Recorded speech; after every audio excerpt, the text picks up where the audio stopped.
our Fun Friday today. Welcome to our Fun Friday today, and we're going to talk about some of productive conflict that we do face at work in our work environment. So I'm going to tell you my thoughts, like the things that maybe I have experienced and the things that have happened to people that we've seen and others that we might have come across in one way or the other. So it will be an open discussion. Maybe after I've talked about what I know, then we can come along and converse amongst us. So there are two. I'll just define what a productive conflict is. In every work environment, you'll find that there's a conflict between you and your boss, your supervisor, between you or any other person. It also applies in our normal life. And the one that can be solved in a good way is what you call productive. Like it's something that it could be a process on how you solve a certain thing. Instead of like when you're in a workplace, you have a grudge with another person or your boss, you can just go ahead and yell at them.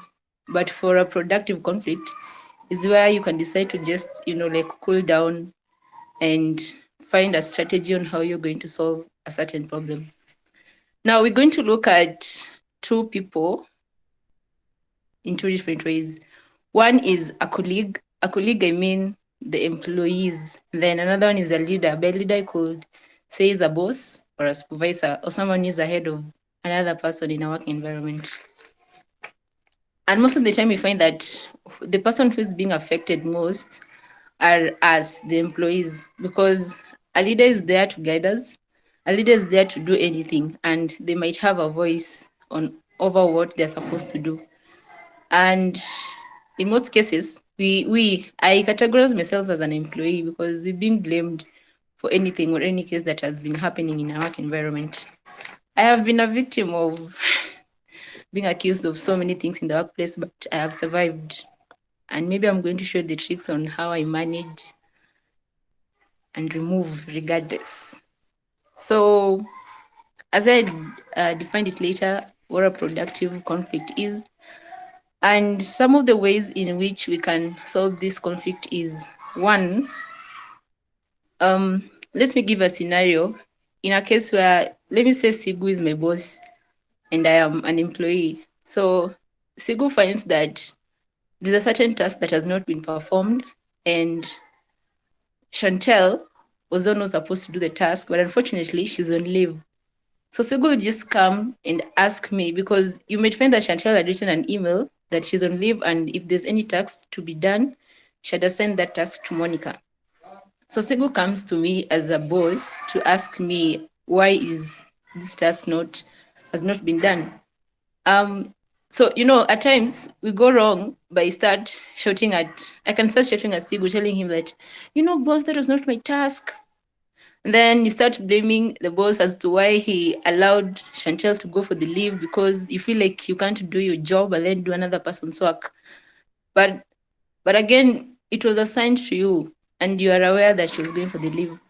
So in this manner, what I am supposed to do is I'm supposed to just, like go low and ask Sigu to what specific task has not been done, and then see on how you can do it. If you can do it, you could just tell him that, okay, you could apologize because you might be on the wrong in a larger scale. So you could apologize and then try to see if you can do the task. If not, you could ask for an extension time in order for you to finish it. Because when you're in a working environment, sorry guys, I'm freezing.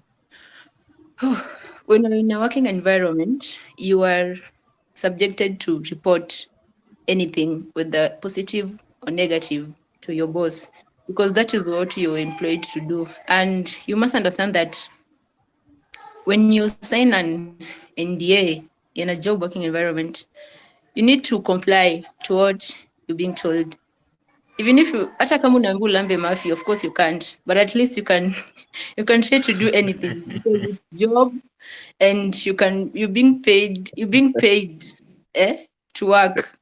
Unaona, hata kama boss amesema nimesema utoyo kitambaa na nataka utonyeshe nywele yako chafu because I want you to work. Well, you can do it, lakini you can find a better way of telling your boss. Mna argue kidogo kidogo na mwambia, manze boss, mi nywele yangu ni mbaya, lakini I prefer it this way so that I could work this way. So there's so many ways of avoiding certain conflicts at work. So one venye nilikuwa naambia is, instead of me telling Sigu that the task was Chantel, so me I don't see myself doing it. You could say, you could just tell Sigu that, see, and then you could ask Sigu to be more specific with the task. And then after that, you can do it. Else, you can ask for extension, and you can also consult the person who's on leave as well on guidance on how you can do it. I think that one will be a very smooth and easier way to perform certain things. And then if Chantel comes back from leave and the task is not like fully performed, I shouldn't blame Chantel at the same time because Sigu knew that I was going to done. So when he comes like on a Monday and asks why the task is incomplete, I shouldn't start saying that. I shouldn't start pointing fingers to Chantel, telling her that, you are the one. Let us avoid using the word you and say we, or I have noticed blah, blah, blah is not going well. So maybe we could try and do this and that. So many other ways of solving this is like you could have a meeting, find a better way of communicating between you, your boss, and the other colleague if you find that the conflict is between 3 people. And then another thing is that we need to know how Monique, tunaweza ongeza vitu ama utaenda hadi mwisho? Sorry for niongeze? Tunaweza ongea kidogo ama unaenda hadi mwisho? Siendi mpaka mwisho, sinasema points kama 2 alafu tunaongea alafu maswali baadaye ama kuna kitu umesema ulikuwa unataka kureact. Is it okay? Okay. It's okay. Haya. So hiyo story umesema ati ukiambiwa hata ukiambiwa mop floor. Nilikuwa naona mse fulani alikuwa anaitwa Kevin. Kama mnajua Kevin O'Leary. wa mwenye anakuanga Shark Tank. Alikuwa anasema the reason he started his own business is because aliambiwa mop floor. Na alisema kazi the story was a nice one.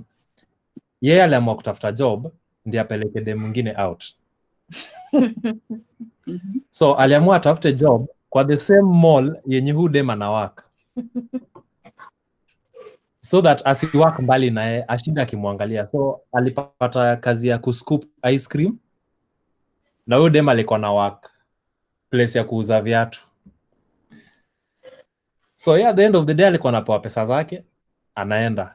Then kuna day huyu dem alipitia job. So unajuanga crush when uko late teens. So crush wake akapitia job kwake. After amemaliza kuscoop, but wasa walikuwa nakula, most of them walikuwa nakuja na chewing gum. Wakimaliza wanatupa hapo chini. Wakifika hapo wanatupa hapo chini. Wakishatupa wanaenda. So hiyo time yenye crush wake amekuja, mdosi akakuja akamwambia atoe hizo chewing gum ziko hapo chini. Akaangalia mdosi, akaangalia udeo. Akaamua sasa hapa anachagua sara yake ni gani.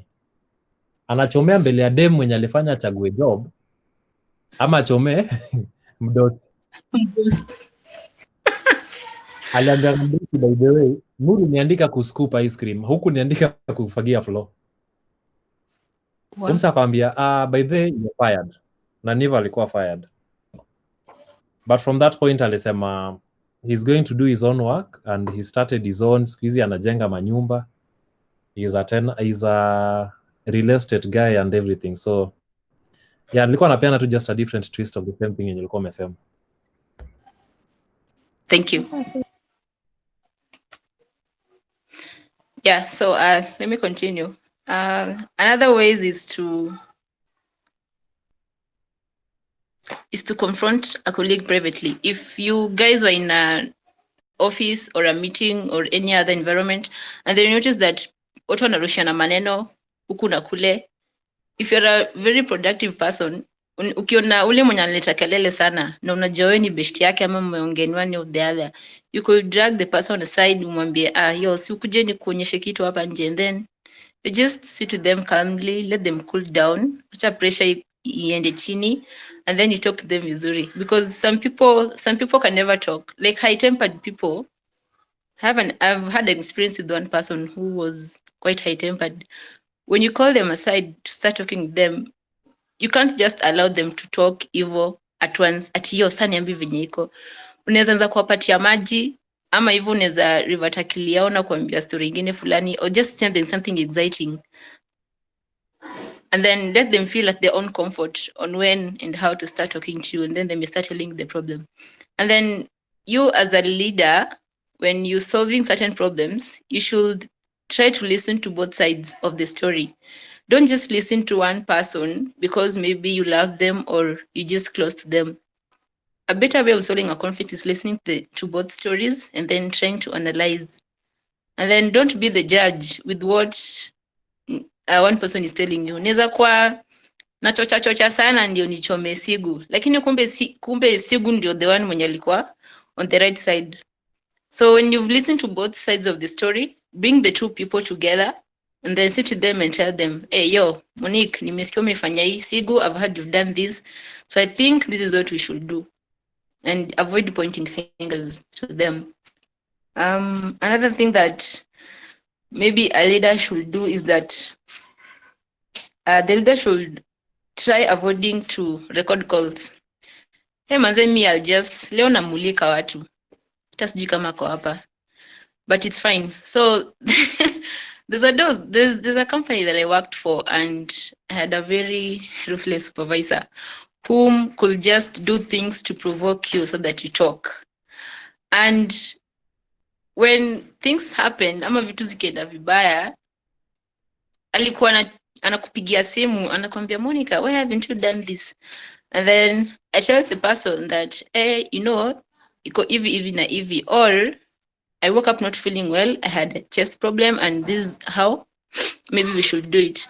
So anaweza anza kuambia maneno zingine ndio ikuirritate, uanze kumngolesha vibaya. Lakini sasa mimi nilikuwa nyamaza mpaka kozeleza, why you not talking? Naambia I don't feel like talking at the moment, but can you please have a one-on-one meeting so that you could discuss about this further?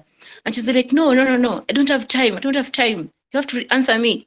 So kumbe sikuwa najua na record. Sasa mimi pia hapo ndio nikaanza kula nenyewe, when you're talking to a boss or somebody, ama mtu mwenye unajua ata report kwa mtu mmoja mwenye mnajua, man, I'm freezing. Mtu mmoja mwenye mnajua ni overall boss, you need to be very careful with what you tell them. You as a leader, you should not record calls or conversations when you're conversing with other colleague. Kama unajua vizuri unataka kusolve hiyo issue, si mpatane tu pamoja na msotio story, badala ya kwanza kuchukua simu atuna record hiyo call ndio mchome huko. Will not gain anything. We're in this world and we should be empathetic to each other despite everything that's happening among us. Sigu, unataka kuongelea juu hiyo? Yaani mimi tu nimeona naweza ongea. Naweza contribute story fulani iliyo nifanyikia. Real story. So kuna day tulikuwa tumekasirikiana na mtu. Sijui kama kusema kukasirikiana is a good word. We were not in good terms. I tried to tell her what to do, hakuwa anafanya vizuri. Then asira tu za binadamu, what happened by the, if I remember whatever happened, nilimrushia simu. Pa! Okay, haiku make your sound. But after kumrushia simu, akajam. Venye akajam hiyo siku ikaisha hivyo. Sasa the next morning, sasa yeye pia akakuja na zake sasa. I want an apology. Sikia sasa nani anakumbuka. I want an apology. You must apologize right now. Sijui nini. At that point, everyone is there. Kila mtu anakuangalia. Kila mtu anamwangalia. Everyone else. So, sitamaliza hiyo story. Sijui mtu angefanya nini. If it were you, what would you have done? But then, to be honest, you could have apologized kumfurahisha if I know the importance of the job, because I've also done that, by the way, in front of people. It was embarrassing. Nikasema, I'm really sorry. Nilikuwa ni kama mimi ndo nimefanya makosa to secure my job. But on the other side, pia nikafikiria hapana, ego ingie kidogo, singe apologize kwani yeye ni nani? So unajua in this case huyo ni mkubwa wako, si ndio? Sasa wewe imagine huyu si mkubwa wako, mnatoshana ama wewe ni supervisor wake. Ndiye anakuambia hivyo. Haki mi siwezi apologize. Naweza nyamaza tu, siwezi hata ongea. Naweza nyamaza ni nyamaze. Sasa ukinyamaza unaonyesha wale wengine nini? How will the other people take you if you don't think is madharau? They will think is madharau. But again, pia naweza apologize tu nionekane mjinga for once. Ndio tukue na amani. I think that's the best way to hapo umechoma. Hapo amechoma sio? Kiwa live. Apologize to mjinga bwana. To a very good boss. Stroke supervisor. Oh, okay. So I was saying, if I'm the supervisor, I think it reaches a point where you may want to think about establishing the respect between you and the person who you're supervising. So at some point, you may consider it as a work ethic and just try to apologize, not because ni madhara or anything, but you just want it to be a respect two-way. The next time you come there as the supervisor, they give you the respect that you deserve. I think that's how personally I would think of it. Can every person tell us? Okay, what one is that? What people can text on the chat section to tell us how you deal with Sigu's situation.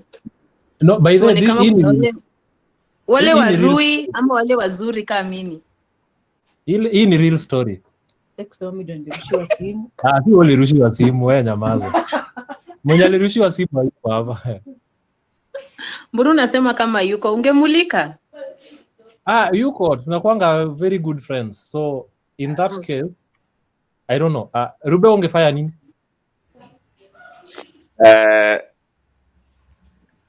I think hapo unatoka tu kwa the public eye, ndio whatever utafanya haita watu wengine hawataona whether uta apologize ama uta apologize.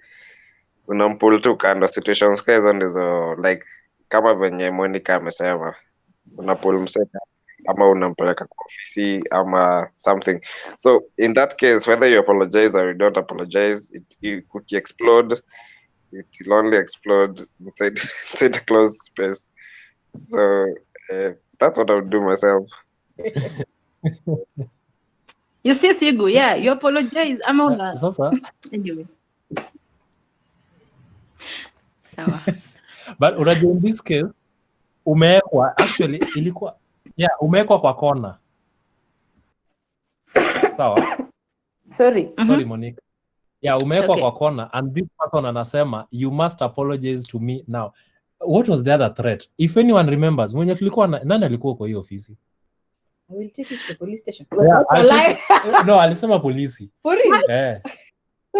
Police station. Kulikuwa na siji angeweza join hapa angetuambia kitu alisema. Unajua mimi nasikia stories zenye zilikuwa. Wewe hukuwa by then. Yes. Pops ako wapi? Paulette. Hebu tuambie hiyo story. Ako hapa. Paulette was there. People are interested. Yeah, so it was a very interesting encounter back then. Paulette yuko nataki tu kuongea. It was a very interesting encounter back then, but basically what happened, nilinyamaza tu. So silence sometimes, yes, inakasirisha mtu. Yeah, we came to talk about it later on. Ile after everyone, no one is asking for an apology, no one expects it, then you talk about it with everyone else. But unamuaddress when everyone else is there. But when she was demanding for it, singemwambia pole.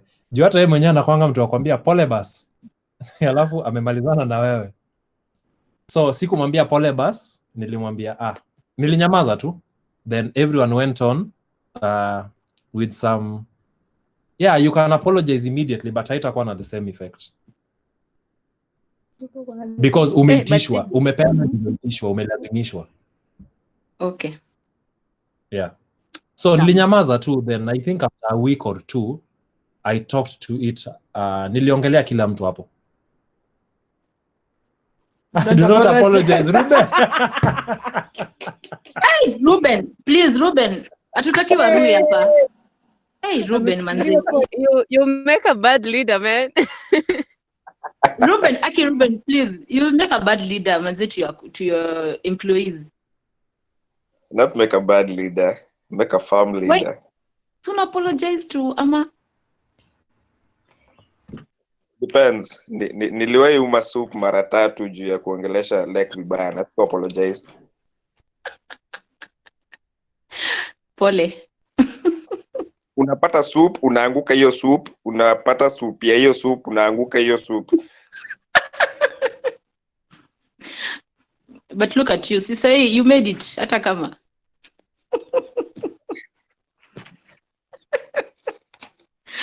Sawa. Anyway, another thing that I would like to talk about again is know how you create boundaries at a workplace. So for example, I'm just giving the example. Say hapa, acha tu niseme tu Sigu ndo boss yangu, unless atake kutumika niweke Ruben. So let's say Sigu is my boss. No, let me use Elizabeth. Elizabeth is my female boss. Not even boss, she's my supervisor. And then Elizabeth has been in the company for like 2 years or 5 years, and then I joined in the company. The immediate friend that I'll have is Elizabeth, because she's been here. She'll orient to me to the workplace. She'll do everything to just make me comfortable if she feels like. So mimi venye niko, I feel like, this girl is kind of friendly to me. So what should I do? See, I could introduce her to some wajuaji things or things that we could do together apart from work. So become true friends. We roll after work. Vitu kama hizo. Alafu unafind tu siku moja I've done something, you know, as women, not even women, human beings, even envious, all of us are envious, and ina depend na level yako ya wivu imefika wapi. So Elizabeth feels like, or not even Elizabeth, let me give an example of myself. I feel like, manze Elizabeth ana earn pesa mingi. Elizabeth earns 150 and I only earn 50. Kwani yeye ndio nani? You know me, I'm not thinking that Elizabeth has been here for X number of years and I just came in. So unapata naanza kumsikilia wivu, naanza kumuonyesha mama dharau, ama juu yeye ni mkubwa wangu, naanza kumuonyesha tu tudogo tu madharau, ananipatia tasks sifanyi. You know, that is very wrong. And then when she comes to tell me that, Monica, how is this task not done? I start telling her that, you know, you're talking to me like that because you're the boss. And you know, we can never be on the same level with her. Alinichangula kwa kampuni, she's my supervisor, so we can't earn the same. Again, at the same time, Elizabeth can take the advantage of her being a supervisor to come and now try to overtake me because the things that I'm doing, they're not good to her.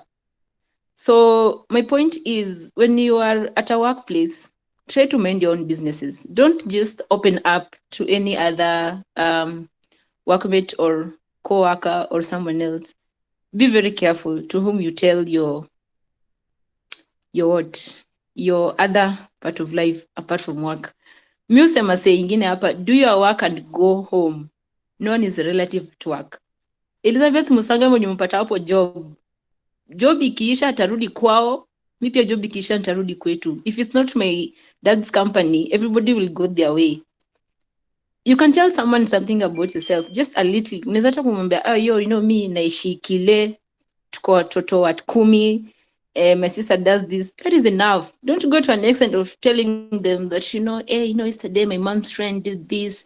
Yesterday daddy came to the house, we popped some wine, blah, blah, blah. These people will one day use this thing against you. Something may just happen at work, or you might have told a friend about a brother of yours who stole something at a certain time, and then you find that coincidence too, ikwe brother yako hiyo siku alikuja kwa hiyo ofisi, alafu kichi kaibiwa. Do you know brother yako atakuwa the first suspect? So keep your mouth shut. Wewe ufanye kazi yako. Make sure umefanyia kazi umeandikwa kufanya, jio ndo pesa unalipwa. Ulipwi kwenda kupiga mudaku kwa job ya Sigu ati uanze kufanya blah blah blah. Just do your work and go home. But also try to be friendly to people, because shida inaweza kukupata mahali na mwenye anaweza kukusaidia labda ni immediate workmates. Juu tunakuanga na marafiki all round in our lives apart from our families.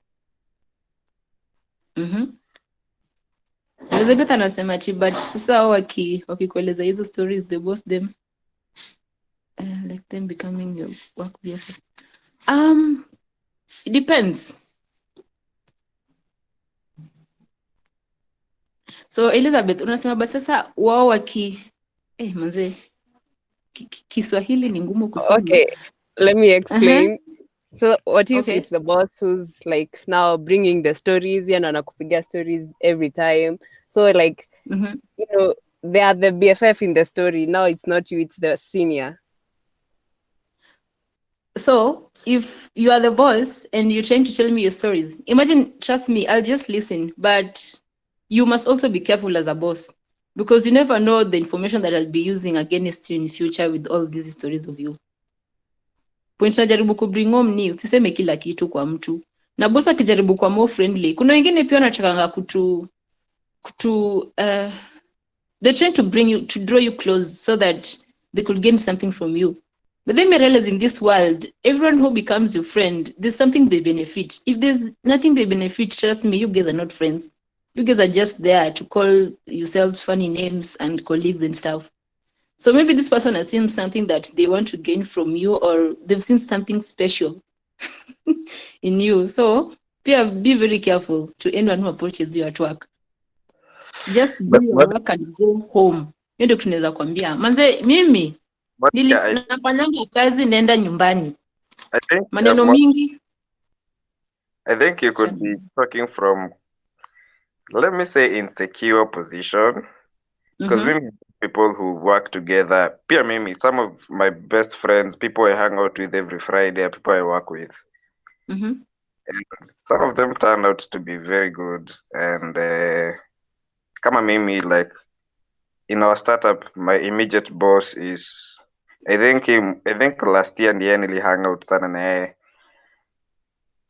like the whole year. So it also depends on maybe, I don't know, the motive, or because I don't think it is okay to entirely avoid them, because sometimes, well, they turn out great for me. That's what I've seen in my life. Unaongelea nini Rube? Sasa tuseme na huyu mdosi wako, mnaongelea nini? Mnaweza anza kudiscuss huko. Ama mko na line ya kuongelea. Sigo, Ruben has a point. But kusema ukuwe na boundaries ama? Yes, exactly. Let's have boundaries. We're in the office, we only talk about work stuff. As in, hakuna cha last Friday, last weekend, kulienda zi. We only talk about work. But when we go outside, maybe we are out hanging out, maybe a joint or something. I'm not saying I'm a bad person. So if you're out kula nyama choma or anything, now at that point we don't discuss work. At that time we are friends and only friends. So you see, like, as long as you keep boundaries, if work remains work and fun remains fun. For me and for other people that I've known, even my dad and other people, it always works fine. Me, we've had nyama choma with my father's workmates at home, and they're very good friends. Okay, Ruben, what you're saying is okay. The point I was just trying to drive is that be very careful. Imagine me, I used to tell my other workmates, me, I love stories and I love talking. Napendanga tu kuongea. So you find that I'm friendly to this person, mpaka una find, achana kwambie, let me just tell you a true story. When I was 20 something, 21, ile chemenye nilikuwa kwa adolescence period, maisha ilikuwa inanisumbua. Uko 30? Nyamaza. Stigu, please, spare me. Okay, when I was 21, when life was just good, nimehama home, nimeanza kuishi peke yangu. Sasa naona hakuna mzazi mwenye atakuwa beturudi kwa nyumba at 7. So I started exploring and I started tasting some good wine, akina tequila and stuff. Alafu ilipata kama saa hizo unaenda out, unafanya kazi away from home, and the only true friend you could have is a workmate. What happens? I take my supervisor, tunaenda naye out.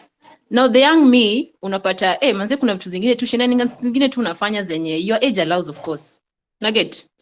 Tuko pale club manze, tumekunywa, tunacheza mziki rumba, alafu manze sipovea sana kuna zile za kumbe dema anakuanga hivi.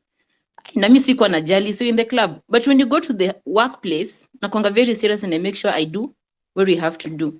Now, it's funny because there are times vitu tu zilianza tu kutoka, I don't know, out of nowhere. Do you know somebody had to use that against me, one of the colleagues. Ati na hata kwa club ako sawa lakini manzi mpaka I felt like hapana. Next time sitaenda nao asema hali. Acha tu nikae peke yangu hivyo. So just learn to keep boundaries. Hata kama mko hapo, but it depends with people. There are people who are very good, who will never do anything to you when you hang out with them outside work. Just be very careful and keep your boundaries. I think you can just learn from me. Yeah. Sigura juu nataka kuongea. Si ati niko nataka kuongea. Now that umesema niongee. Umesema walisema uko poa club. No. We, sasa Sigu, unajua hii ndoba yako ya kuambia vitu zingine. Nilikuwa nasema ilikuwa tu ile unapata umeingia club, unajua kama ni time ya ku have fun, una have to fun. Do what the Romans do in Rome. So me was having fun. Club, you sing, you shout, juu pia ni Friday. Na unajua tu vizuri Monday utaenda ufanye kazi vizuri tu. Lakini sasa mtu ataanza kufikiria on Monday maybe kuna kitu mbaya. They'll have to use whatever they saw on the weekend kwanza kukwambia na manzi na nini. So si poa. So, is it true, Monique, that it's okay to hang out with wenye mko nao level moja, those you don't report to, it's okay mnaweza fanya anything, but wakianza kukua it depends. You still have to be careful. But you have to be careful. You have to be careful, that's it. Yes, you have to be very careful. Hiyo ndio tunaweza kuambia because unajua manze ni vitu sitaki kuambia story. Iliniuma na iliisha and me I forgive. So nilishawasamehea. Anyway, utaniona kando. Leo tunaongea about productive conflict. So another thing I would love to say that when you're having conversations with people, your workmates, your boss or any other person, you should have honest and straightforward dialogue communication to avoid some things. If I want to tell Sigu that maybe I want to take a leave and Sigu feels like there's a lot of work to be done in the office, so Monica can't take just an immediate leave evo. I think I should just go straight to Sigu, depending with the certain means of communication that we apply at work, by telling him that, hey, yo, Sigu, this is what's happening, and may I please take this and that immediate because ABCDZ.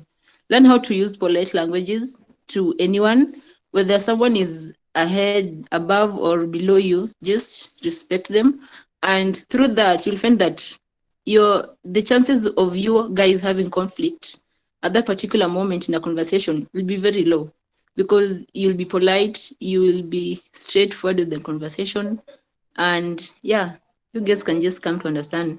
And then no matter what response you get, if Sigu tries to tell me that I can't go for a leave because maybe he himself is that it's not that urgent for me to go for that leave, or there are a lot of tasks to be done by me and not any other person, you also need to understand. Maybe what you can tell Sigu is, if today is on Friday and I want the immediate leave as from Monday, and what I'm supposed to do is happening on Wednesday.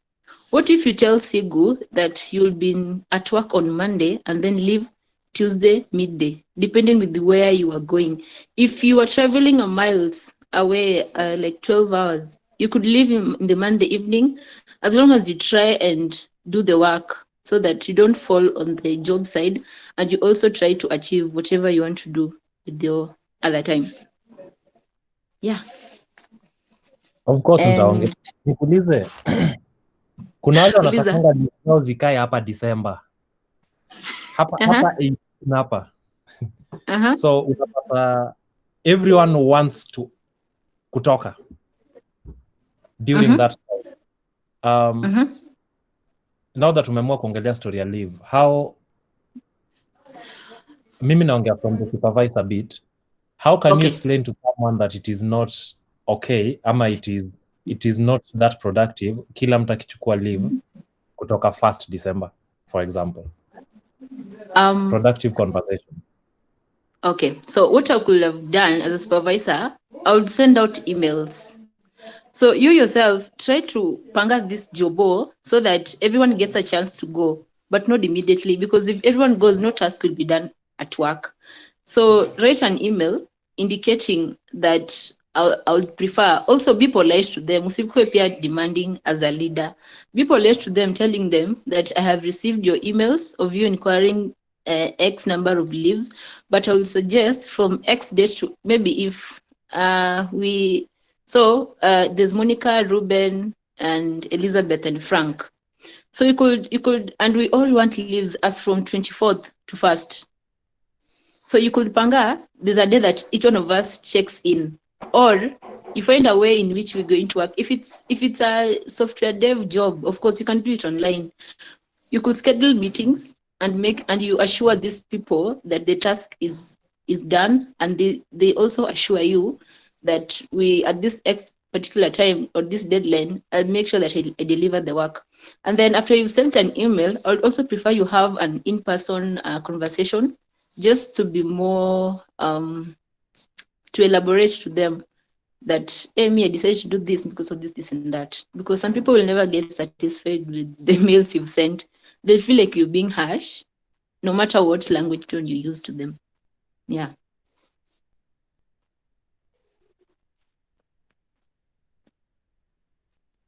Sigu, are you okay with that? Yes, I'm very, very okay with that. Okay, cool. So another thing, yeah, so this one is very important. Forget about being right. When I'm arguing with Sigu about the leave days and what's supposed to be done, let me give an example. If, for example, I have a sister so I work in Nakuru, and my sister is graduating in Kisumu. Nakuru to Kisumu is about, Sigu, is about how many hours? Akisijui.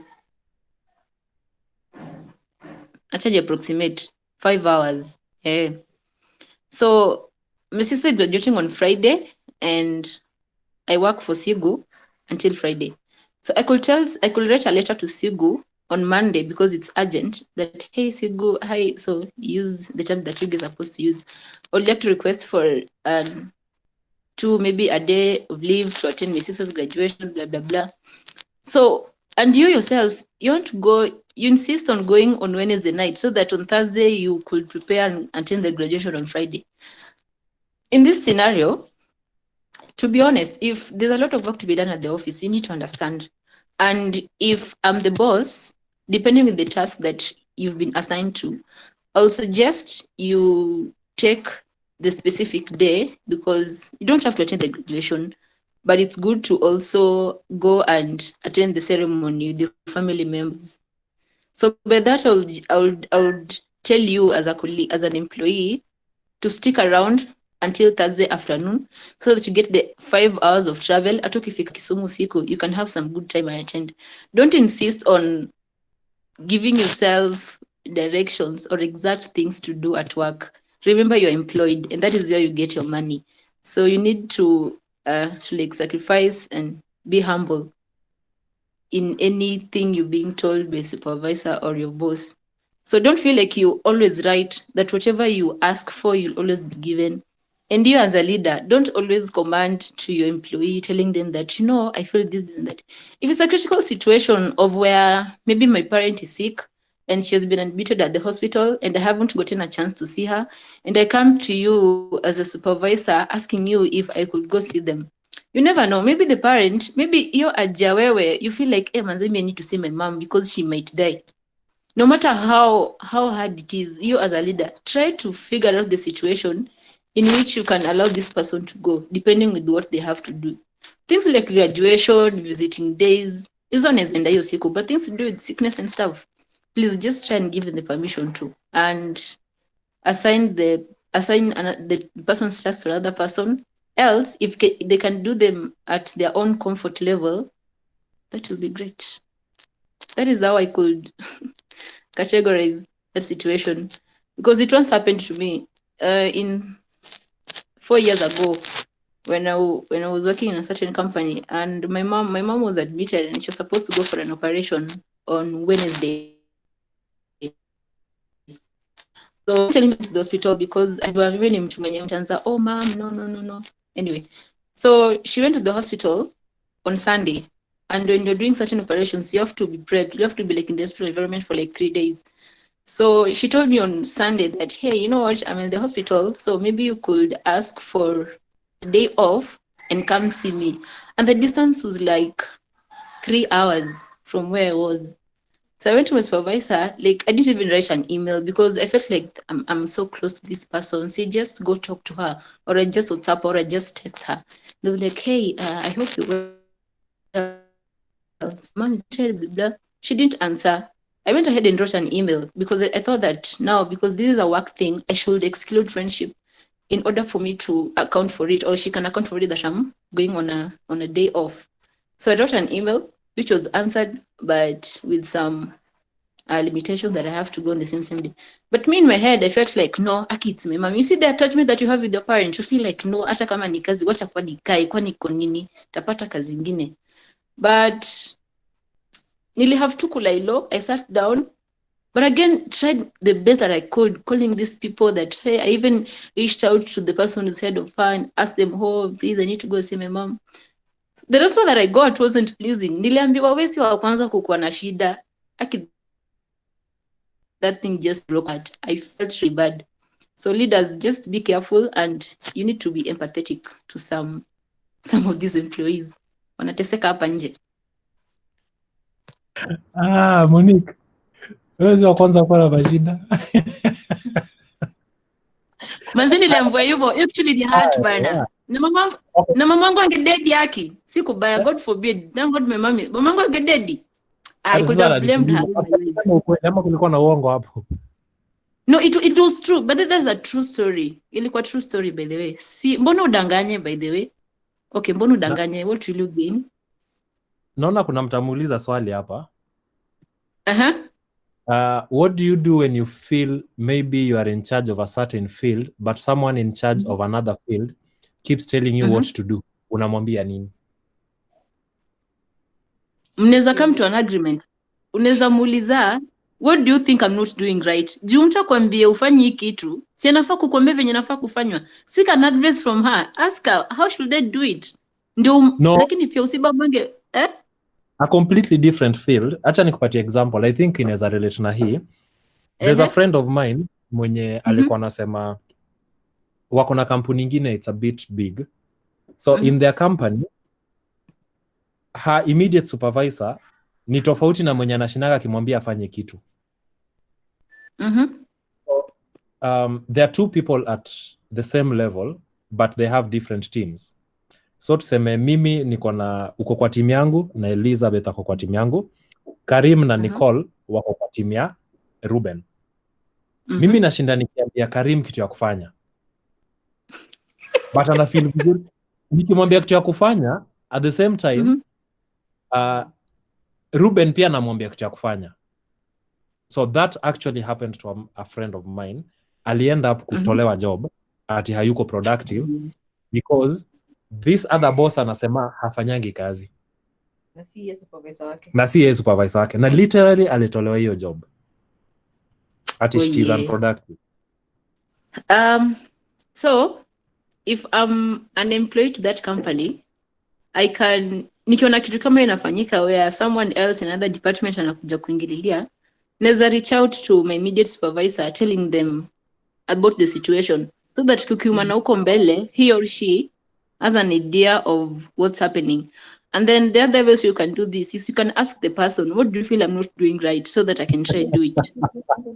Okay, ngoja. Usicheke kwanza Sigu. To secure the job. On the other, to secure the job, unaweza lailo tu ufanye vitu ka hizo. Lakini pia on the other side, just face the person directly. Muulize ni nini mbaya na yeye. You know, huyu mtu anaweza kuwa na mauchungu kwako na haujui. Juu kuna watu wengine uchomeanga tu watu ndio wafurahie. It's their happiness to just see you suffer and go. Yeah, so huyu kitili happen aliendadi kwa HR akaambia HR that enyewe I'm getting a conflict of instructions from different people and I'm feeling that I'm not being productive. Even before HR was solve the issue, alikuwa shatolewa job ati hayuko productive. Oh no. Yeah, so hiyo ili happen, but I think my advice will be enda kwa HR mapema. If you think haitasaidia, if mko na HR department, enda mapema or go to your immediate boss and tell them. Whoever you think is the immediate boss, enda kwao uambie, I'm getting conflicting ama I'm getting overwhelmed with what's going on hapa. But just speak it out so that wakikufukuza unaenda na ya content. Unajua unaweza enda ukifeel guilty atungesema na hukusema. Yeah. So naona ingine hapa. Yes. Maga. The thing is also about more if you really in command on your task. Unaweza kuwa ile mtu already okay, you really doing well but when ile mtu ukiambiwa Monica next week we are doing this, fanya hii. When ile mtu usipoambiwa ufanye kitu utakuwa tu hapo. So je, sio kulingana. So mtu kama HR ama somebody in a department mwenye ndio leta hizo kind of instructions sees that ni yeye anafanya kila kitu just because juu yeye ana do the technical skill, ndio maana bado uko hapo. Unaona? So I think in most cases unakuwa una follow up on more of your tasks. Kama uko na a roadmap, hii week unafanya hii, next week ni na hii. Okay, I've done this and this, so what do you feel about this? Next week I'm planning on this. Is there anything about this? When I get those kind of questions, just you have to me. Nakumbuka the place already worked, but mtu anakupea kazi then anakwambia inafaa kuje kazi ila siku na kadaka maybe unataka kwenda mahali ule mtu nasikia ameuliza hapa, Ruben anauliza hapa about siji kwenda baby shower ama si Ruben ni Ruben. Mimi huenda event mingi bwana, siku unajua yale kina Monica Friday tuko wapi, uwezi hizo siku zote uwezi danganya wewe ni mgonjwa ama nini. So inakuanga about like plan yako kitu nafaa ufanye next week na hiyo wiki nyingine is so clear to them that hata hiyo Friday ukisema afternoon unatoka haoni issue. Like uli plan the last 2 weeks we plan na vile plan roadmap yako the next 2, 3 or 1 month is so clear to them that they don't even need to feel that ufanyi kazi. Una get? So in mostly hiyo there. Alafu kitu kingine tena as tech watu wanajonga tech ni ngumu. Wenye wafanyi tech, wacha wabaki na hiyo mentality. That's another thing. Kama task unaweza fanya na siku 5, ipe 9 days. Kani kitu ya 1 month, fanya 1.5 month. Fanya hapo na wiki zako 3, tulia. But ni mtu mwenye already mtu asha picture hiyo kitu. Career page inakaa ngumu. Alafu kesho wewe ushamaliza hiyo kitu. Na maybe wao kwa plan yao, mostly these big companies, for example, I was in KQ, project na planiwa maybe hata 4 months. Na wewe kwa akili yako hii ni project ya 1.5 months utamaliza. Usichange, acha hiyo kitu ikuwe hivyo. As long as within the timelines utakuwa sawa, is okay. Kitu kianza kama na wiki 2 hapa, ataanza kuona like why do we pay this person this kind of much? Inafaa tuongeze basi. Acha basi kusafisha maprinter basi. Unaona? So yeah, hiyo pia inalingana. So that roadmap is so key. So that vitu wajue tu Monica by Monday antopia, hata kama Wednesday tu ulipotea ukaonekana Friday, but unajua Monday kuna kitu tuna expect from Monica. Una get? Hiyo pia ni muhimu. Yeah, thank you Magak. Ilikuwa lesson nzuri sana. So I think niko nimemalizia discussion ya hiyo ingine. So naona mtu mwingine hapa ameuliza if there's a scenario where workmate amemwagia laptop yako maji akiwa away na laptop yako iharibike. How should you react? Kama mwagia maji, manze ita depend. Kama ni mtu high tempered, tunaweza tuangana hapo. Na pia unatuangana ukijua ukitoka hapo unavutwa job. Or you could just lakini mtu ndio mwagilia pia kwa maji, ulimfanyia nini kwanza? Hebu jiulize, mbona tu mtu akuja mwagilia pia kwa maji? Ni makosa. Alikuwa anakunywa ikamwagikia hapo. Kwanza ni ile makosa. Analipwa chini kukuliko. Hana hata hiyo do.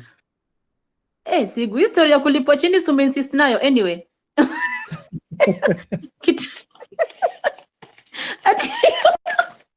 Sigu sawa. Kitu naweza fanya ni I can just talk to them. So I can be human for once. I can just talk to them na nijaribu kuona venye ataitengeneza. Akishindwa, because me I also love my laptop. Naweza chip in. Enye kani mistake alifanya not knowing, I could chip in and so that you can make the laptop. Na kama imeharibika sana, itabidi tumetoa nusu ninunue laptop. Ndio next time pia akwe careful. Na pia unaweza mwambia control measures za laboratory, unaweza mkumbusha zile rules za laboratory, stay away from liquids, nona vitu kama hizo. Just find a good way of telling this person. Pia isikuwe niko na overwhelm au nini kama manzi sasa mimi na 20k, sasa nitatoa wapi tena 10k, niko na kabebi hapa, unaona vitu kama hizo. Just be human pia. Na kama kuna pesa mingi yenyewe Mungu pia na usianze kuweka mtoto wa mtu pressure, una anapo 100k yana 10k. Unataka kwanza kumwambia tu salary yake yote na uko na 100k. Mungu atakulipa. Tenda wema.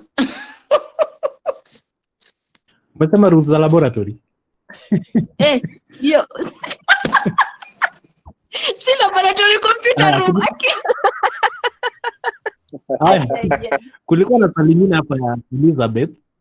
How do you politely point out to your boss that they're turning you into a personal secretary? Like anakudelegatea job mob zenye hata ziko kwa job description yako. How do you make that very polite? You could send them an email or face them one-on-one with a politely using a polite tone. Remember your boss is like your mom. Akikutuma kwa duka mara 3 huwezi sema umenituma sana. You have to find a way. Yani huwezi ambia tu mom sirudi. No. And there's a way you need to tell them that, because they're not giving it to you because they want to. Unaona? Yeah, so how really do you put ukiandika email atashanga, why couldn't they just walk into the office and discuss this with me? Yeah. True. So day one akinipatia hizo kazi nitajaribu kufanya. Na baadaye mimi mwenyewe nikifeel ni overwhelming, I think the best thing is just to ask them for an in-person meeting first. You send them an email that, hi boss, can you please have a conversation at this particular time? Ndio pia create time. Isikuwe pia unamambush hapo. Maybe anaweza kwa moods mbaya na mnazijibishana vibaya. So you can write an email, ask them for an in-person meeting. You guys can meet and then just try to explain yourself. Be courageous. No, usiogope. Unaweza hapo kutetemeka unaangalia chini. Story mama up. First boss wako mwambie, yo, hi Sigu. Of late I feel like I've been doing this task plus the additional work you've been giving to me and it's overwhelming. Na feel ni kama si perform vizuri kwa ile field yangu. Give the person reasons ndio aone venye ataku delicate duties zako and not add you more duties. Jaribu kumwambia venye au perform kwa ile yenye alikupatia, because your main role ni kufanya hizo zenye ulikuwa delegated to do. That is what I could have done if I was in that situation. Yeah, cool. Naweza peana another example of another person mwenye ako kwa the same problem. So shida yake yeye alienda kucode, si ndio? But venye mwingia huko ameanza kucode, kazi zenye anashinda kipewa ni za customer support. So anafanyishwa 90% customer support, 10% to maintain code imebreak. Nothing new, as in yana maintain tu kakitu kakibreak, anafaa anaambiwa tafuta time ufanye. So how really do you tell them that you're not a customer person and tell them you came here to code, or you look for a new job? I'm just wondering, how really can that be? As a leader? No, as this person when you're relevant. Yeah.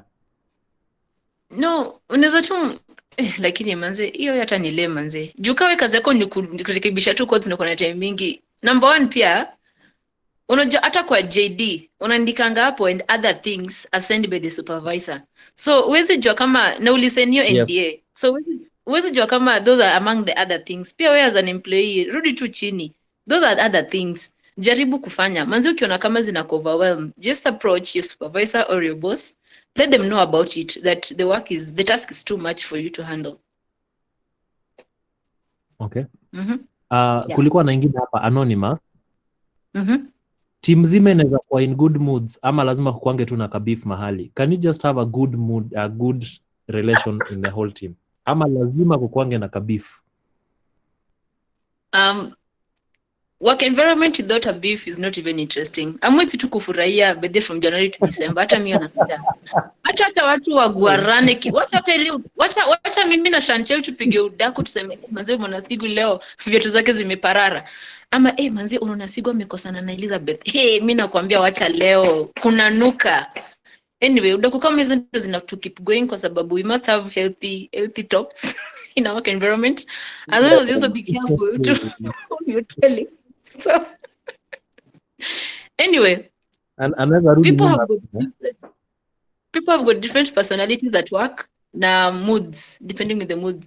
So if you notice mtu amekuja job maybe unusual, maybe Monica ukujanga job manzi amesmell top kila siku tu leo amekuja kama kwa usimsalimie, bedha chat wakae chini, let them say hi to you first. If you notice she's not saying hi, you could wait until lunchtime and ask her what they've done. Maybe bonake amekufa na ameamua tu kukuja kazi kutoa hiyo stress.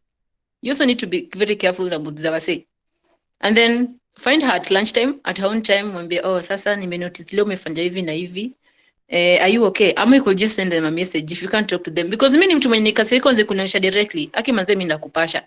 So at least I prefer you writing for me a message. Itakuwa poa kwa sababu sizi shout kwa message. No matter what capital letters I'm going to write, no one will ever know that I've shouted at you. So write them a message. If you notice somebody's mood ni mbaya, toroka kidogo, usijaribu tu kumfurahisha pia hivyo. Inaweza kuwa ni wewe ndio ulimharibia mood na ujui. And you can never all be happy at work. Manzi yone nimekataa. Acha watu wakasirike, acha watu wasengenyane, acha watu wakanyagane. Anyway, sawa, it's life. Sasa na nataka kuuliza swali lingine. And I think you can answer this and every other person, mostly ladies. So in an office setup, supervisor who is in charge of your life in quotes, ameamua kukukatia, how do you communicate to them that you are not interested? Bila I was coming to okay. How do you communicate that you're not interested? Yeah, bila kuleta mashida mingi. Akikuja na boyfriend job. Sikia mwingine anasema tukuja na boyfriend job. Ni nani? Na nani amesema hivyo? Ati Jackie anasema tuenda na boyfriend job. Mwambie uko na bunda. Anyway, so this one happens most to ladies. If you boss ama there's some role mtu anataka kupandishwa cheo, boss anakuinsist anakuambia wewe sasa anakuona tu kando, Monica unajua anataka kukuweka kwa hii role. Sasa ucheze kama wewe, we do the shit and then I just bring you up. So number one, you as Monica Oyugi, ukiemploy wa Podii, know what you're supposed to do at work. Now we are human. Maybe unaweza kuwa na feeling kwa boss wa Podii na uwezi pia mwambia. Na maybe ile time yenye pia ameona anakulike alafu kuja kwambie. Be very careful. So if a boss approaches me with such a scenario, naweza kuwa tu polite, nimwambie sahi na feel niliandikwa nifanye hii na hii. Na bado ukiona kama insist, manze just quit that job. Mimi sasa kudanganya. Hakuna malio mtu atakupeleka ukikubali ku-apply na yeye na kitu anataka. Once unaweza fanya hizo vitu zenye anataka zote, akupandishe cheo, but there'll fika a time that you'll not be productive to this person. Because there's a level this person will see you, apart from what they did to you. So just find a way of telling them that I feel like this is not right. What you're trying to do is not right. Ukiona na kuthreaten ati, I will I will do this to you, ndakuachisha kazi. Manze acha tu akuachishe. Just remember on the other side there's God. And if you are honest enyewe, unafanya kazi vizuri, ni tu ndio shida. Trust me, hautakosa kazi. Mungu pia anakuanga. Just this is not right. Kukukatia is not right. It's not that kukukatia is right. Unamwambia I feel like whatever you're doing is not appropriate. Unless pia uko na feelings kwake, unaweza ingia na malizane. Mimi niko na shida. Yes, sema Ruben. At least hapa mnaongea story ya dem na wanaume tumezoea rejections. At least Sigu umezoea rejection moja kila mwezi. Uongo si. Ruben umechoma. Ala. Sasa kuna shida hapa. Hadi kuna statistics. Haya. Manze, ni mnachomea Sigu manze.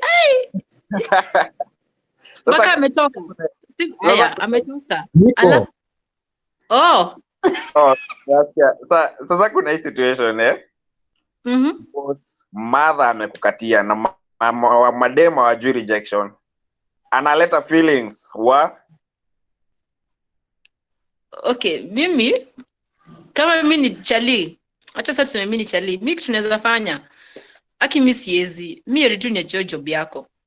Ina play tu kote by the aki mimi ni ngumu. Juu the moment umefanyia kitu mother anataka, hata kuchukua very different way. Unajua hii kitu nakonga tu ni mzuri tu for a period of time. After hapo unajua mtu ataanza ku disrespect, ataanza ku look down on you, ndio ataanza kuona ni kama kama ni kama alifanya hivi. Even if the person falls in love with you ukweli, anaweza ku reflect if I did this for this boy na accept, which means mtu mwingine mwenye kama mimi mwenye akona pesa akimapproachia, si atafanya the same thing. So you should respect yourself by saying no to some offers because they don't last. And if you're a prayerful person, when you call it Christians, if you're a prayerful person, I'm sure you'll get a gig. And if you're good at your work, you'll get just something to do to survive. Na pia to add on top of that, when you're working, able learn how to save so that mama amkianeza zake asubuhi sikia amekuvuta kazi. Enda chomele pesa yako ingine, fanya biashara ama you do something with it just to keep you alive so that you don't get depressed in one or the other. Yeah. Sawa, na kuna ingine pia. Sasa ni disgusting to some people. Hata heri a gay colleague hits on you. Oh my God. Namsukuma kutoka this one is even worse. This is worse because unajua magays wakihit up on you alafu ignore. Mimi nakwambia inakwanga a war that will never end. So let me tell you how you're supposed to do it. Na pia ukianza kuambia she am straight, manze hiyo unawachokoza, unajaribu kuambia ni kama wanafanya makosa. Kama kuambia Sigu have a boyfriend. Ruben. True, support that. Support him. But Sigu. Magak. Anaona mna mix video hapo bwana. Mna mix video hapo. Kuna vitu mbili hapa. Kuna kukatiwa, ile kuna katiwa tu jueni dem na uni boy. Hiyo ni different. Ingine kuna ile ninaambiwa if you offer me this, I offer you this. Sote yanza na ya kwanza. Kukatiwa turn to down mtu tu. Kama mtu mzima tu. But this is it. Shida watu mostly mademi na kuanga.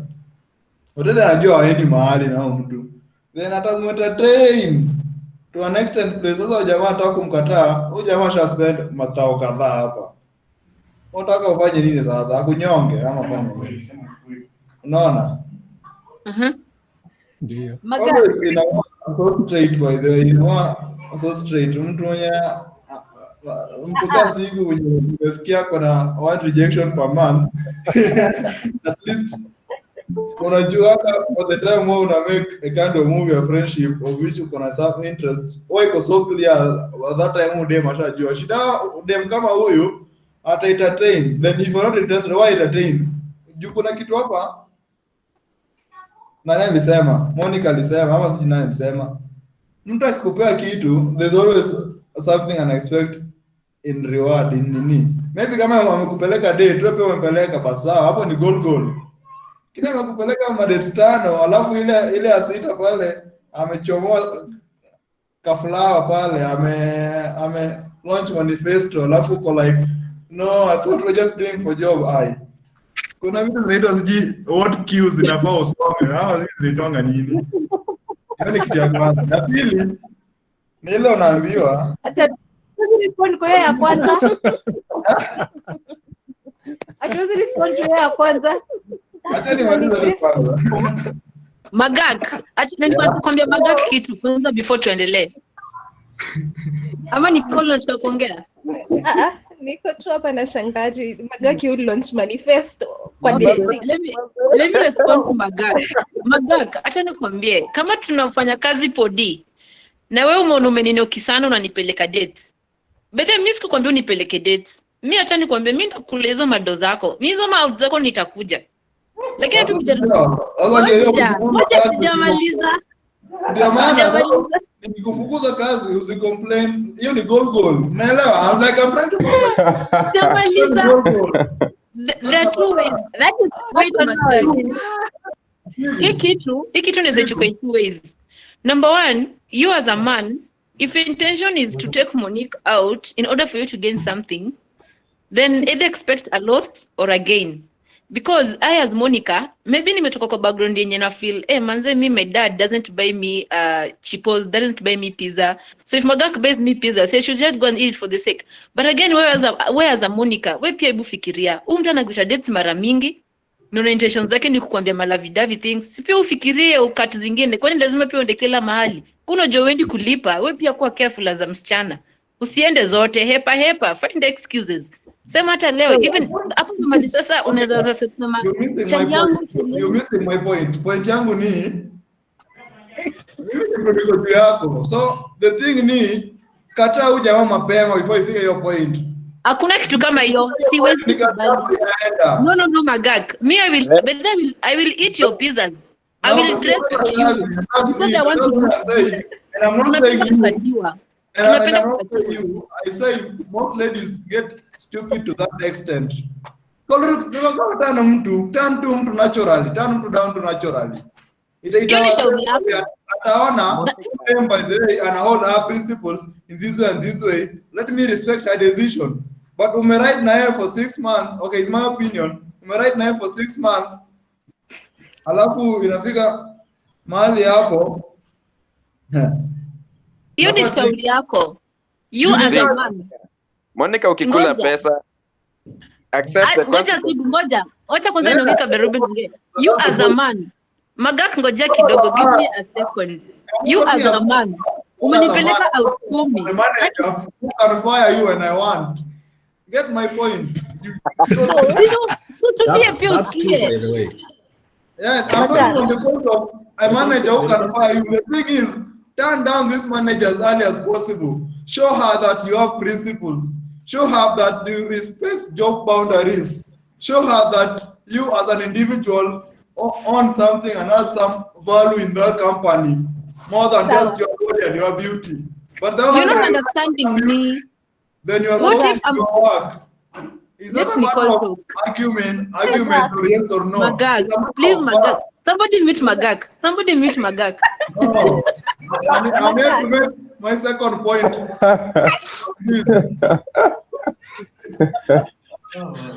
Aki, somebody mute Magak. Aki, guy. Everyone else who's thinking like Magak. So, you want to be told and be shown that we value your company. We are doing it 6 months later. Mm-hmm. So what's the problem? Why are Yeah. you getting hurt? If we Yes. say no because we don't want to work against the benefit of the company, what's the problem? Mm-hmm. How does it warrant us being dismissed from work? Na wewe ukidate dem miezi 6, why didn't you say early your intentions? Ukataliwe mapema. Exactly. Don't bring We are us here people. issues after 6 No, months. no. Tukisema No. because of the good of the company. Nimekataa hiyo. Let me say something, huh? Listen, one, kuna kitu inaitwa return on investment. Kuna return on investment. So mse ukiweka hiyo 6 months, unajua at the end of the day kitu itakuwa mzito. Keep receipts. Yeah. Cheki, mimi niko na shit. I have a problem with the ladies in this nini. Like we said in Sigu's example, wanaume at least hii maneno kuna venye tunakuwa tumezoea. Sasa imagine Monica, it's you. Spend months on a dude. He eats your money and probably even you. And then anakukata after 6 months. React as now venye unasema wewe. Will you just walk? Utakuwa na feelings. Number one, aki Magak usiongee. Mtu amute Magak. Number one ni life. Expect this is what I tell people, expect anything and you'll never be disappointed. So the moment mimi nakatia Magak as a big mama or a sugar mama, na expect maybe Magaka kuna kamanzi yake anataka kuwa faithful. So wacha tu ni have fun na yeye ama amekata kunipata kitu nataka. Ni expect anything. Alafu number 2, don't be that boss who wants everything. So shikilia tu mmoja, kwani must you get the one mwenye ako job? Si get mwingine nje. Kuna watu wengi hapa nje bana. Lazima tu chukue tu Magaka mwenye ako hapo kwa office.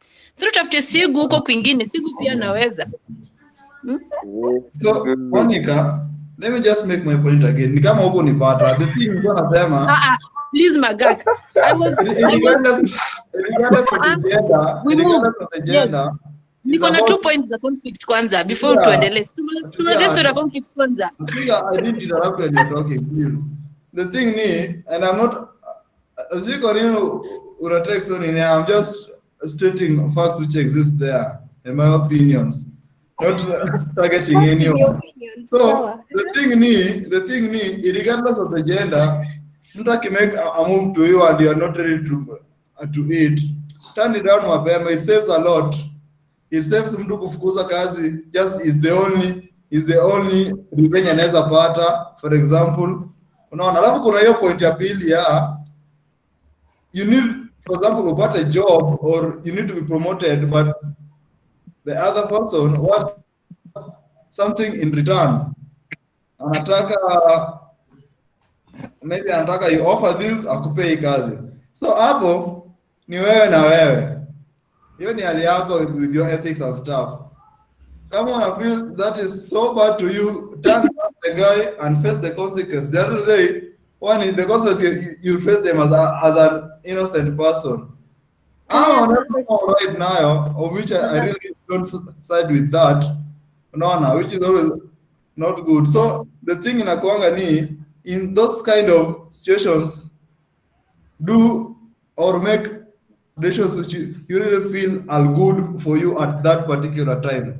Unaona, juu mtu asione ati what you can only offer is your beauty ama mwili yako na si akili. I think kuna vitu mingi sana za kuofa kwa kazi. Unaona? Exist na nini? Elizabeth, being real, I'm just saying things which exist.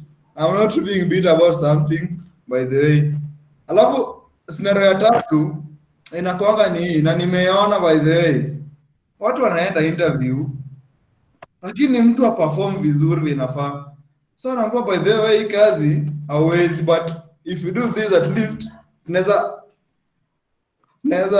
compromise this and this. So the thing is, also be good to what you are doing. Hold the value so that we feel, but most points ni mwana hizi vitu fanyika, like wewe kituko hapo, you're just there just because of gender balance, so that the only thing they see about you is about the gender difference. Unaona? But when you are there as Monica or Elizabeth as a developer there, hakuna mtu fika to extra kufikiria vitu zingine. Unaona? The thing ni, they'll fuck up with a good developer, Nicole or Elizabeth, and we're going to lose some good dev. But we have this developer who's just there because of her gender based. Okay, we want at least some grant from Maju, and we want at least 40-60 gender balance. So yeah, mejaza tu hapo, una get? So I think if you're always good in what you're doing, you're always needed. Everybody will treat you with respect. Lakini pia tuwezi sahau, in every market, there are mad people. The mad people are those bosses who make those kinds of moves. Just know how to handle them. Sawa Magaga. Kuna mtu alikula pesa yako mahali? Sema tu Ah, kweli. shida yenyu ni mnaiona from my point of view as a Magaga. I'm not talking as Magaga, I'm talking as things which exist. You better take it or ignore it. But once kuiona as Magaga, not really. But I get your point. I get your point. So you as a boss also, don't just use people. Not me, that there are boss. other ways. I'm not the boss. I'm saying you as Magag. Anyway, nilikuwa nimebaki na points 3 naona time inaenda. Another way to avoid conflict ilikuwa admit mistakes and always ask for forgiveness, as the way we started with Sigu, but also depends. If you were there at the beginning, we could relate. Ama Sigu atarudia. And then remember also to focus on the behavior of a person and not personality, because at work it's always what somebody can do. If you focus on their behaviors, unaanza kusema manze, ama unaona Magak, so acha tu nikutumie Magak kukunywa sana uchananga veve sana, akikuja job anakuja kana. I don't do drugs. This example ni mbaya sana. I don't do drugs. Sawa, acha nitumie Sigu. Hey, Magak, I'm sorry. Let me use Sigu. I know Sigu doesn't drink. It's just an example. Sigu, I'm sorry. So Sigu yesterday alienda party and then he comes to work drunk. Na amefanyia duty yake. So you as a boss, number 1, focus on the behavior. Na si personality. Behavior yake kama amefanya kazi vizuri ni sawa. Angalia kwanza kama amefanya kazi and then talk to them baadaye waambie you've done the work. But there's this thing that I don't like. You coming to work drunk is not good. Just find a polite way as a leader to tell them that. And then the last thing that I want to talk about is a channel of communication in a workplace. So there's email, Slack, there can be WhatsApp, there can be calls. What I would prefer is if I have an argument with my boss, if I have an argument with Sigu, and I feel like Sigu is a high-tempered person. And if Sigu is someone whom, if I walk into his office and start telling him, boss, I think Chantel didn't do this, Sigu can start shouting at me. So if you know your Sigu is that kind of a person, the good thing to do is to write an email. The same way I was saying, if you shout in an email or in a written format of communication, no one will ever notice that you're shouting. Instead of calling and face-to-face. Face-to-face is good because it's an easier way of passing some information, but also depends with the person. And then if you call Pia during an argument, the same way niliwaambia mtu anaweza kuwa na record and I use you against you, and that is how you can lose your chances of so many things in life. So be very careful and always find a better way to communicate with people. And then you also as a leader, acha tabia mbaya kurecord calls. Sasa una record calls ndio upatie Sigu ndio nivute kazi ama what you live and gain. Let us just be empathetic and let us learn to live with love, harmony, and just be responsible to one another. Yeah, I think nimemaliza points zangu. Monica, asante sana. Actually tumetake 30 minutes more than venye tulikuwa tumepanga, 20 something minutes more. Sorry. Thank you very much. Kuna wenye wamejoin na wamelala kwa kitanda, video zao nimeona, then wakazima.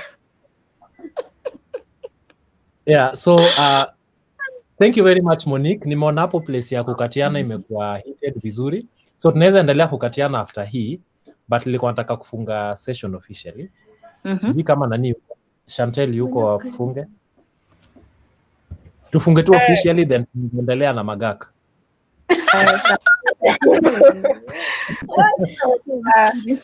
But Magak alikuwa na points. Hapo nimeninie Magak. Mama bwana. Hebu tungoje kidogo tu Chantel amalize. Chantel, do you have anything ya kumalizia? No, wait, Sigu, before Chantel closes, are there any other questions that someone feel like they wanted to ask? Ama anything that we didn't tackle? Tunaendelea after hii only that the record inaenda kuishia hapa. Yeah, for process na nini tunamalizia tu hapa. Okay. Yeah. Asanteni sana kwa kuja. So, Sigu, yes. Nani?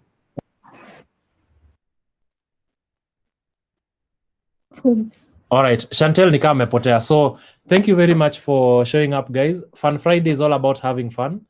It's all about talking about nothing. Tunaongeleanga tu hivyo tu, kama saizi tunataka kuendelea kukatiana and everything. The most used word of the day was sigu. The second most used word of the day ilikuwa gani? Elizabeth. Tunaweza vote. The strongest points zimetoka kwa Magak. The lead was done very well by Monique. So either way, hizo ni panganga tu. Thank you very much, guys, for doing that. The next one, Chantel ndio anazipanga. So the next one, Chantel atapanga. Let's have fun. Let's talk about tukonazo job. Ama just the nice things that you normally face at the work. So we're going to stop our recording at this point, but tunaweza endelea na discussion. Okay.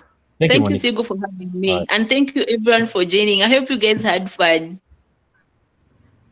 Yeah, it was fun. And let's continue having the fun. Tuendelea ishi. Okay. Yeah, so